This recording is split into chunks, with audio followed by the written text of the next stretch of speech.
Israeli defence force यानी कि IDF ने दक्षिणी गाजा में राफा के नीचे सुरंगों में फंसे हमास के आतंकवादियों के लिए मौत बनकर टूटी है। आईडीएफ ने गुरुवार को कहा कि उसने सुरंगों में फंसे करीब 40 हमास लड़ाकों को मार गिराया है।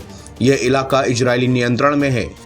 इजरायल और अमेरिकी अधिकारियों के आकलन के मुताबिक लगभग 200 आतंकवादी महीनों से राफा इलाके में बनी अंडरग्राउंड सुरंगों में फंसे हो सकते हैं।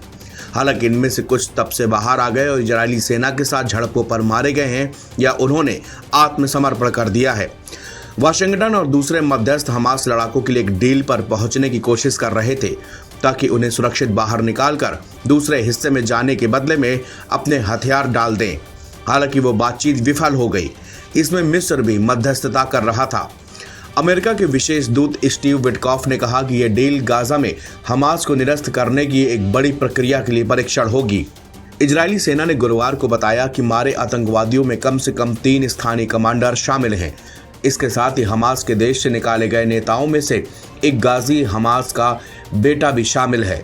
हमास के कुछ सूत्रों ने कम से कम एक कमांडर मोहम्मद अल वबाब की मौत की पुष्टि की है। हालांकि समूह ने आधिकारिक तौर पर रिपोर्ट की पुष्टि नहीं की है।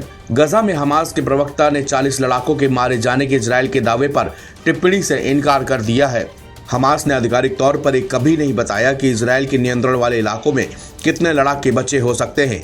इससे पहले इजरायली मीडिया रिपोर्टों में बताया गया कि इन लड़ाकों का महीने से हमास नेतृत्व से संपर्क टूटा हुआ है और उन्हें शायद युद्ध विराम के बारे में जानकारी भी ना हो।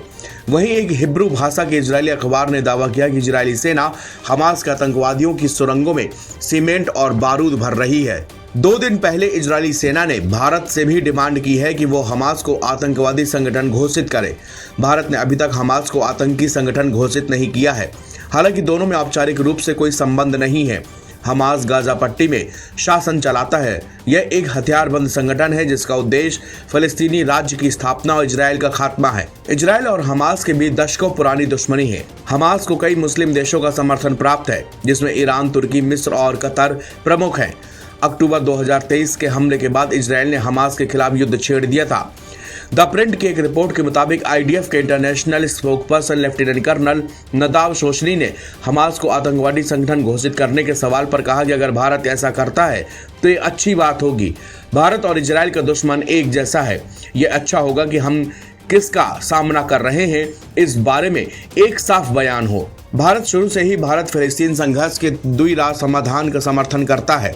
इतना ही नहीं, भारत हर साल फिलिस्तीनी लोगों की सहायता के लिए बड़ी संख्या में मदद देता है, लेकिन ये मदद कभी भी हमास के हाथों में नहीं सौंपी जाती। भारत इसके लिए या तो वेस्ट बैंक के फिलिस्तीनी अथॉरिटी या फिर अंतर्राष्ट्रीय सहायता संगठनों के जरिए मदद को फिलिस्तीनी लोगों तक पहुंचाता है। नवभारत टाइम्स की रिपोर्ट।